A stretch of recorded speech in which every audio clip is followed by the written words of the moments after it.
If you want to be attractive, confident, healthy, then you need to get lean and stay lean. So I'm going to show you exactly how to do that. There's a lot of guys in the gym who are wasting time trying to maximize muscle growth when they're still fat. That's not acceptable. Now, I was falling into this trap myself just over a year ago. I was 18% body fat, 187 pounds, and I was not confident, didn't get much attention from women, was so unfit in general as well. Like, I remember there was this one time where I had to run for the bus, and it was literally like 200 feet, 70 meters, right? And I could barely make that distance without feeling like I was dying. Just a jog as well. That's clearly not right. Nowadays, I've dropped down to 168 pounds. I just weighed up myself at today. I'm around 10, 11% body fat, and I'm feeling great. I'm feeling much more confident, of course, because when I look in the mirror every day, I see lower ab veins, right? The results with women, don't get me started. Like, if I put a picture like this on my dating apps, I get more matches in one day than the average guy gets in a year. And that's just the reality when you get lean. So clearly that's something that you need to prioritize if you want to be attractive, if you want to be confident, and if you want to be healthy as well. Like, I can run 5 kilometers, 10 kilometers, no problem now. And I don't even train to run. So being lean is something that's going to be very important if you want to be well-rounded as a man in general, to be honest. As you're getting leaner, the fat is going to come off gradually from all areas of your body. You can't spot reduce fat, right? You can't just tell it to come from one specific area alone, like your stomach. A lot of guys wish they could do that, but it's not possible. But another place that it's going to come off, you're going to see the difference, is your face. The cheekbones, the jawline, the hollow cheeks, your facial features are going to be more defined. That's very important to be attractive, of course. And most people don't actually realize the massive amount of difference that they can make with the way their face looks, not just their physique, right? But when it does come to the physique as well, obviously we still need to be in the gym training hard to build that V-taper, the wide lats, the shoulders, the upper chest especially, right? But a lot of guys don't know that muscle gain is more efficient when you're lean. When you're at a low body fat percentage, it's a lot easier to build muscle because you're going to be more insulin sensitive, which means that the carbohydrates that you eat to fuel those sessions, to lift weights, right? They're going to be more likely to be absorbed by the muscles, to be stored as muscle glycogen, which is going to not only make you look better, but it's going to make your weight training sessions more effective. When you're at a high body fat percentage, you're automatically going to be more insulin resistant. The carbohydrates that you eat going to be more likely to be turned into more body fat, right? Like, you don't need any more body fat if you're already above like 15% body fat, right? That's the absolute maximum that you should be as a man. For me personally, 15% is already way too far. It's because you don't really have very defined abs at that point. Lean is when you have like full abs, like you have lower ab veins, like you're 8 to 12% body fat. That's lean. 15% is just the bare minimum standard that you have to get to without like being a complete slob basically, right? But once you are at 15% or so, then the goal is definitely to get leaner, to get to 10% or so. That's when you're going to be looking the most attractive.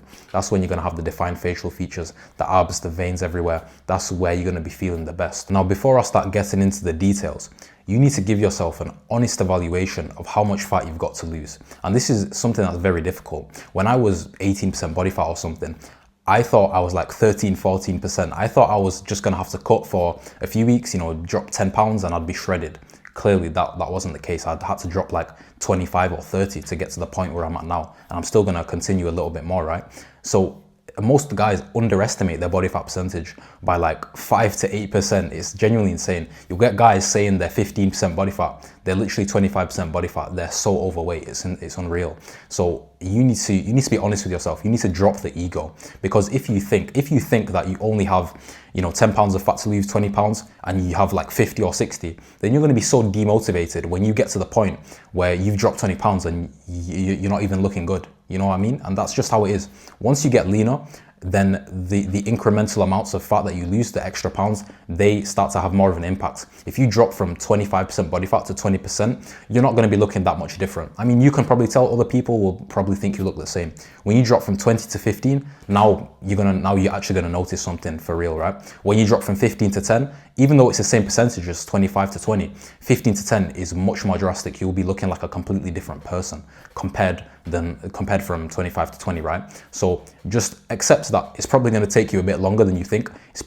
You probably have more fat to lose than you think. You're probably at a higher body fat percentage than you think, and that's completely fine. The sooner you can accept that, the sooner you drop the ego, then the quicker you're going to get lean, and that's always a good thing. The specific body fat percentage number that you are is just a way to determine what your current level of physique is, right? It doesn't actually matter. It's the way that you look that's more important, but we just use it to gauge progress, right? To gauge how good your physique is currently. Honestly, the most effective method to gauge your body fat percentage is literally just using your eyes. Use plenty of body fat charts online, compare yourself to other people, what they are, and just, you know, kind of try and determine from there. Because I mean, for me, that's the most effective method anyway. It's probably because I'm leaner now with more muscle. Because when I use the scales, and like, for example, I did an in-body scan in Bali, and it said I was 7% body fat. Like, I know I'm lean, but I'm definitely not 7%. Definitely not yet anyway. But for me, the most effective method is just using my eyes, using a mirror. But you can use all types of things. You can use the scans, you can use your eyes, you can use obviously DEXA scan, you can use ChatGPT even. If you give it pictures of like all sides of your body, your legs as well, then it can give you a decent estimate. Like I said, you just use all of those combined if you want, and you get a rough estimate of what your body fat percentage is. And then you try to get it lower, because most likely you're not like 10% body fat, right? So basically it's going to be the same either way. Whether you're 20%, whether you're 25%, you're going to have to get leaner either way. So you just get in that calorie deficit and you start to get to that nice low body fat percentage where you're going to be looking good. Now, to lose weight effectively, and when I say effectively, what I mean is that we're only losing weight from body fat. We're building muscle whilst we're doing it, and it's sustainable, so you don't feel too hungry and you feel like you could still go on for a while, right? That's effective fat loss. You need to be in a calorie deficit, and your calorie deficit should be quite moderate. 500 calories, maybe 700 calories maximum. That's the most I'd go if you actually want to still preserve all your muscle and build it. To be honest, that's going to be quite likely if you're training effectively. And also, it's not too hard, so you don't feel too hungry, you don't start to go over your calories, you don't start to binge. Because if you do a crazy calorie deficit, which I've done before, I've tried 1500 calorie deficits. Of course, I did it for 1 day or 2 days, and then the next 3 days I spent eating like 4,000 or 5,000 calories. Obviously, never getting lean like that. If you try to restrict yourself too much, then it's like a rubber band, right? You try to pull it back too much, and eventually it snaps, and then you ruin all your progress. So a sustainable calorie deficit, 500 calories is a nice level. If you're very lean, like for example me, 300-400 calories is good. 700 calories or so if you're more overweight. Only if you're extremely obese, like I'm talking, you know, 30% body fat plus, then you can do more of a calorie deficit. You can even like stop eating. You can just stop eating completely at that point. Like that's quite extreme. But you know, if you're extremely obese, like 1,000 calorie deficit is going to be fine. Like you have years of stored energy of your body. But if you're 25%, 20% and less, then 700 to 500 calorie deficit is going to be quite sustainable. You shouldn't be too hungry. At 20% body fat, even with a 700 calorie deficit, you shouldn't be hungry. Honestly, your body has enough energy for a long time. So as long as you're eating the correct foods, which I'll talk about, whole foods, single ingredients, you're getting the protein, fiber, water, and you're getting your right macros, you should be able to sustain a nice moderate calorie deficit for quite a long time until you get leaner. There's a lot of people who have a lot of weight to lose, especially, they want to do a massive calorie deficit. They want to drop all the body fat in 3 weeks. Come on, like you've gained the fat over like 5 years consistently. It's not gonna disappear in 3 weeks. You need to take it sustainably. Even if you take it slowly, right? 500 calorie deficit, that's a good deficit. For some people, they think that's slow. It's gonna take you like I don't know, 4 months, 6 months to get lean. Like if you actually stick to the deficit, right? That's such a short amount of time compared to the amount of time that you've been fat for. Like most people have been fat for like 5 years, 10 years, whatever. If it takes you 6 months to get rid of that fat, that's an amazing deal. You should be ecstatic that's even possible, right? You don't even deserve that, to be honest with you. It should take you just as much time to lose the weight as it did to gain it. But fortunately, if you actually stick to the calorie deficit, you can completely change your body in like 6 months, right? Obviously, it does depend on your body fat percentage. If you're leaner, then you can change, you can get lean in like a month, 2 months, whatever, right?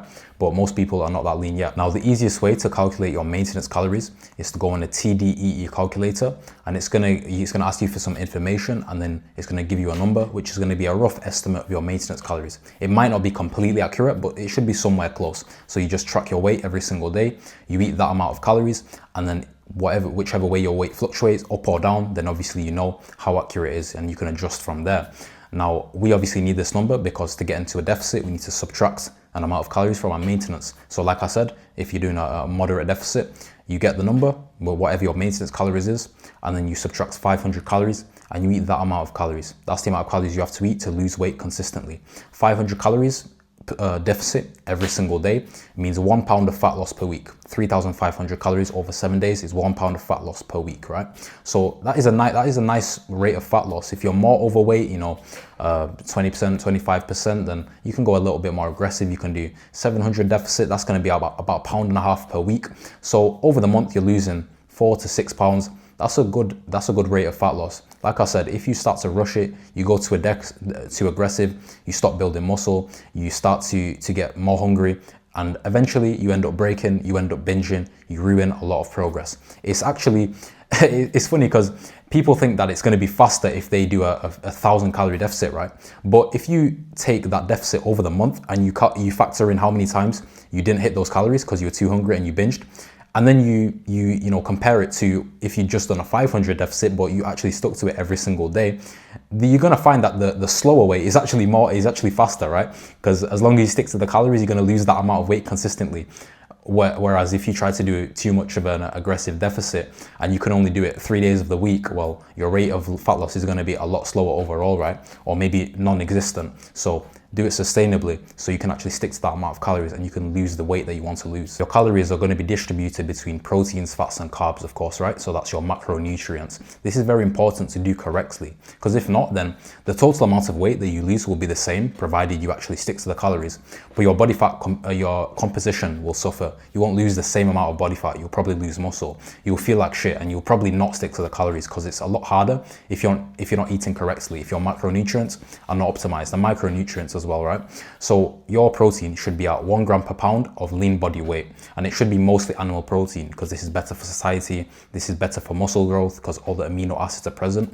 So let's say you're 200 pounds, you estimate yourself to be at 20% body fat. Like I said, it don't have to be exactly precise. Like it doesn't matter if you say you're 20% when you're 21.5%. Like it's not that deep, right? So let's say you're about 20%, 200 pounds. That means your lean body weight is around 160 pounds. So you should get 160 grams of protein. Again, mostly animal proteins, if not all animal proteins. That's going to be a good range for muscle growth, for satiety, for like things that it does in the brain as well. If it's 150, 170, again, it doesn't make too much difference. Just get around that range. Your fat should be a minimum of 0.33 grams per pound of body weight. That's the absolute minimum for hormones, because if you eat too little fat, your hormones won't be functioning, your testosterone will be lower. Again, not good for muscle growth. You will be feeling a lot worse. You probably won't sleep. You're not going to stick to your deficit because you're going to feel so run down, so low energy. So it's important to eat enough fat. Ideally, it's going to be higher than 0.33. It's going to be a bit higher, maybe up to 0.5, although that is quite a bit. But your carbs just make up the rest of your calories. So obviously all the calories that are not going towards proteins and fats, they're going to have to go to carbs instead. So in total, if we think about in like percentages, for example, my diet is around those numbers, and it's about 40% carbs, 30% protein, 30% fats. If you're somewhere around there, you're going to be fine. Even if it's 45 carbs, 25 protein, or 35 fat and 25 protein, it's going to be around the same, and you should be good in terms of actually having like optimal macronutrients, which is going to make you feel well, which is going to make you feel good, you're going to perform good, you're going to look good, and it's going to be likely that you're going to stick to your calorie deficit because your body is getting everything that it needs. As you're in this calorie deficit, you should still be going to the gym and training intensely. You're not taking it easy because you have less calories. That's going to backfire severely. You're going to look a lot worse. You're going to lose muscle. Go to the gym, 2 sets per muscle group, 45 minutes per session. That's all you need really, 4 to 5 workouts a week, and you're training intensely, you're training close to failure. That's going to allow you to build muscle and see progressive overload as you're in a calorie deficit. You're tracking your workouts, progressive overload, so you can see. You need to track your workouts so you can actually see that. If not, then you're going to be losing weight on the scale, and it's going to be dropping a bit faster than you think, and you're going to be like, oh yeah, we're losing more fat. Nah, if you're not tracking your workouts, and you're not getting stronger, you know, you're not progressively overloading, then likely you're losing muscle as well. That's not what we want. That's not what we want at all. That's gonna ruin our body composition. That's gonna not only reduce the amount of calories that we can eat as well, because if you lose muscle, then you're gonna have to eat less calories because your total weight is lower, and muscle is more metabolically active than fat as well. Of course, to sustain your muscle, your body has more calories. So that's why it's very important to still train intensely whilst you're in a calorie deficit and build muscle and at least retain all of your muscle, right? As for your meals, you should be eating whole, unprocessed foods, you know, single ingredients. You go to the supermarket, you buy the things that you need, the meat, the fruit, the fish, the eggs, the vegetables, the potatoes, the rice, the yogurt, all this stuff, right? Things that are gonna make us feel the best, look the best, perform the best. That's what happens when you eat whole unprocessed foods. You know, it's a lot easier to eat 2,000 calories of Oreos, you can eat that in 5 minutes, than 2,000 calories of meat and potatoes, right? There's a reason why the best athletes, the people who look the best, the models, they're not eating bullshit, right? They're not eating bullshit all day like most people are. And that's how you get the best results. If you want to make your meals very satiating, just add loads of vegetables, tomatoes, lettuce, cauliflower, broccoli, anything, right? If you want your meat to taste good, like the beef or the chicken, whatever, just season it. Use paprika, use salt and pepper, use garlic, use onion. These are low calorie seasonings that are gonna improve the taste a lot, especially if it's like lean ground beef, for example. Lean ground beef on its own, I mean, I couldn't eat it, but it's not got too much taste. But when you put in some, let's say, chopped tomatoes, some salt, some pepper, some garlic, some onion, then it's actually starting to taste really good, right? For the calories as well, amazing. Now, I would also recommend to eliminate liquid calories. So, you know, orange juice, Coca-Cola. I mean, you shouldn't drink that shit anyway. That's got like what 250 calories for a can. Like, I can't even tell you. I've not drank Coke for like 3-4 years, to be honest. But liquid calories is going to make it a lot harder to stick to your calorie deficit because it's not satiating. The calories are still going to be absorbed the same way. They're going to be absorbed even faster, to be honest, because it's got no fiber, right? But it's not going to satiate you whatsoever. You drink a can of Coke, well, not only are you not going to be full, but it's going to make you more hungry, right? Same with orange juice, to be honest with you. It's going to spike that insulin. It's going to make you more hungry, but it's not going to give you any fiber, any protein. It's gonna, you know, it's not gonna fill up any space in your stomach, basically, compared to if you like ate 5 oranges, for example. But the thing is, inevitably, there's going to be some people who say, no, but you can drink liquid calories, you can eat processed food, you can drink alcohol, and you can still get lean. And theoretically, yes, you can do all of these things. You can do anything and get lean, right? As long as you stick to that calorie deficit. But believe me, you need every advantage you can get. If it was so easy to get lean, if all you need to do was stick to the deficit, and you still drink alcohol, and you still drink liquid calories, and you still eat donuts and Oreos, then why is nobody lean? If it was that simple, then why is nobody lean? I mean, it is simple, don't get me wrong, like you just stick to the deficit. But if it was that easy to do, then why is nobody 10% body fat? I don't see anyone. Honestly, in the gym, right? The gym, like the gym where people go to get fit, where the fittest people are, right? In society. In the gym, nobody's lean. Why is nobody lean in the gym, right? Barely anybody. Because it's not easy. You have to do things that other people are not willing to do. You have to cut things that other people are not willing to cut, right? You have to stop drinking the Coke. You have to stop overeating and just eating for comfort, right? You have to stop doing those things. And most people are just not doing that, which is why nobody's lean. So I'm giving you things that are going to make it easier to get lean. Like I said, theoretically, you can do absolutely basically anything and get lean, but it doesn't work like that for most people, for basically everybody. It definitely didn't work like that for me. I couldn't eat 20% junk food and get lean. That just didn't work for me. I had to be strict with myself. I had to stop all the bullshit completely, and that's what actually worked for me. So I'm trying to make it as easy as possible for you. Now, in terms of your meal timings, that's another thing. Now, I've experimented with this a lot. Before you work out, before you go and lift weights, I would always recommend to eat something. If you're working out in the morning, let's say, you wake up at 7 a.m., you're gonna work out at 8, half 8. I wouldn't recommend a big meal at that point. You don't want to really be digesting anything when you're in the gym. So I would say, a piece of fruit, a banana, a couple tablespoons of honey, something like that. If you've got a bit of time before when you work out and when you're going to eat, so let's say you're working out at 1 p.m. and you eat at like 9 a.m., then you can have like a bit of protein, a yogurt with some honey, with some fruit, maybe you even have like a small meal like some chicken and rice, some beef and rice or something, right? But something that's been working well for me currently is doing using intermittent fasting as a tool, right? Now, don't get me wrong, intermittent fasting is not magic. It's not gonna automatically make you lose weight. It's just something that you can use to stick to that calorie deficit easier. Because me personally, I can't eat small meals. I can't eat 500 calories, 3 times a day or 4 times a day, 5 times a day even, whatever, right? I can't have small meals basically. I need massive meals that fill me up, and that's fine. I would rather go, 18 hours without eating anything, including sleeping, of course, 18 hours without eating anything, or 20 hours even, and then just have like a lot of calories in a short amount of time. For me, that's a lot easier. It might be the same for you, it might not. You have to experiment with it. So what I'm doing now currently, I'm waking up, I'm not eating for the first 5 hours of the day. I just have like a black coffee or something not long after I wake up. And then I have a meal, I have like a snack before I go to the gym. I have 500 calories or so. It's just yogurt and fruit and honey. And then I'll go to the gym an hour after that, 2 hours. And then I come back home and I eat a massive meal. I have meat, potatoes, fruit, vegetables, basically all the foods that I mentioned. I eat that. It's like 1,800 calories, right? That's a massive meal that fills me up. And then I have like 3-4 hours before I go to bed. I don't eat anything, of course, to have optimal sleep.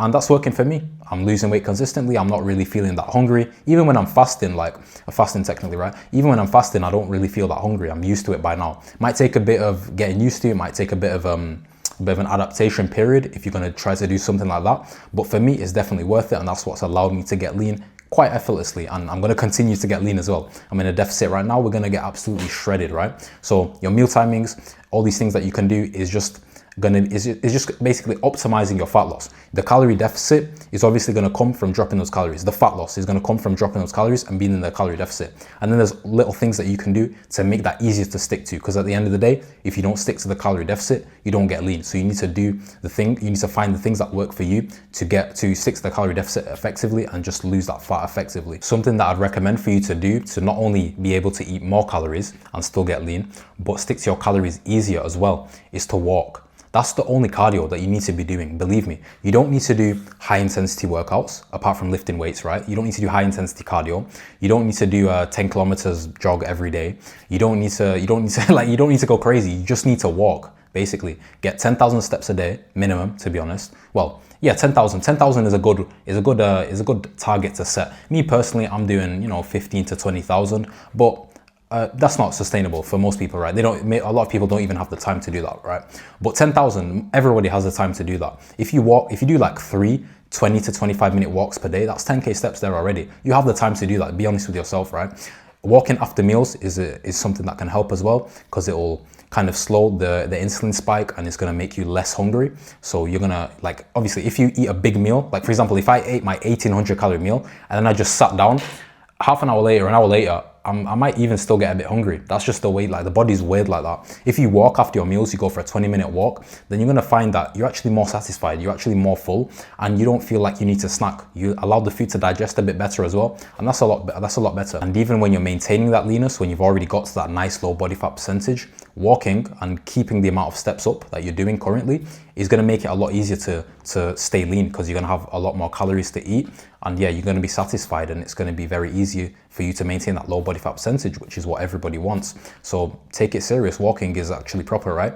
Now, most people find it hard to get lean. Like I've said, most people are not lean. Most people don't have what it takes. You need to realize that you're going to be hungry sometimes. That's fine. Not all the time. You shouldn't be starving all the time, but you need to accept that that's just something that's going to happen. You need to push past those points of resistance where most people are going to quit. Most people are going to get one hunger pain, one little craving, and they're going to fail. They're going to quit the calorie deficit. They're going to think they can't get lean. That's not what you have to do. You have to realize that your body is built to lose fat. Your body knows how to lose fat. It's very simple, honestly. You're going to find it hard mentally sometimes, but you just have to push past that, and you're going to have to do the things anyway if you want the result. The result is very worth it. Believe me, the result is much better than the food that you're going to eat. When you want to eat that cookie, you need to realize that, okay, if I do this, it's not just the cookie, the amount of calories that's important, right? That you can burn 200 calories easily.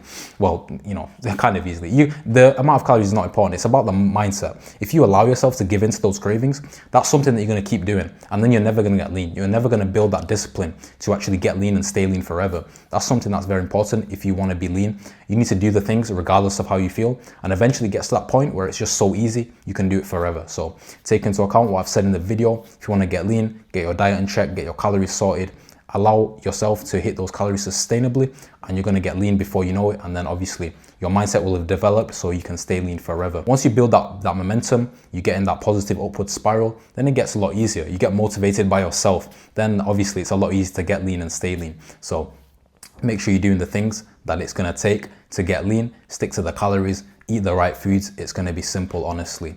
If you do want more help to build an attractive physique, then check the top link in the description. That's my community where you can join the other guys who are getting lean, building attractive physiques. You get a lot of in-depth breakdowns from me there, which is gonna allow you to build that attractive physique as easy as possible. And you can also contact me directly, ask me questions, get guidance. Very useful if you wanna build that attractive physique as quickly as possible.